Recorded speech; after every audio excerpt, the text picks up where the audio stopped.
ഏറ്റവും വലിയ കപ്പൽ നിർമ്മാണശാലയല്ല, പൊളിക്കൽശാല. അതായത് അറബിക്കടലിന്റെ തീരത്താണ് ഈ അലങ്ങ് ഗ്രാമം. ഈ അലങ്ങ് ഗ്രാമത്തിൽ ഏത് സമയത്തും ഒരു 30 കപ്പലെങ്കിലും, കൂറ്റൻ ഉല്ലാസ നൗകകളും ടാങ്കറുകളും ഉൾപ്പെടുന്ന കപ്പലുകൾ ഇങ്ങനെ തീരത്തേക്ക് ഇങ്ങനെ കയറ്റിയിട്ടിട്ട് പൊളിച്ചുകൊണ്ടിരിക്കുന്നുണ്ടാവും. 30, 40, 50 കപ്പലുകൾ, ചില സീസണുകളിൽ 60, 70, 80 കപ്പലുകൾ ഒരേ സമയം ഉണ്ടാവും. ആയിരക്കണക്കിന് കപ്പലുകളുടെ ശവപ്പറമ്പാണ് അലങ്ക് എന്ന് പറയുന്ന ഒരു ഗ്രാമം. അവിടെ ഇങ്ങനെ കടലിന്റെ തീരത്തേക്ക് ഇങ്ങനെ ഈ കപ്പൽ എത്രയാണെന്ന് നമുക്കറിയാം, കൂറ്റൻ ഉല്ലാസ നൗകകൾ.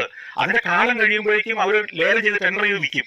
അതിനെ ഈ അലങ്കിലുള്ള ആളുകൾ വാങ്ങും, അല്ലെങ്കിൽ അതിന്റെ കോൺട്രാക്ടർമാർ വാങ്ങിയിട്ട് ഈ ലോകത്ത് കപ്പൽ പൊളിക്കാൻ പറ്റിയ ഏറ്റവും നല്ല അതിനുള്ള തൊഴിലാളികൾ, അതിനുള്ള സംവിധാനങ്ങളെല്ലാം ഉള്ളത് ഈ അലങ്ക് ഗ്രാമമാണ്.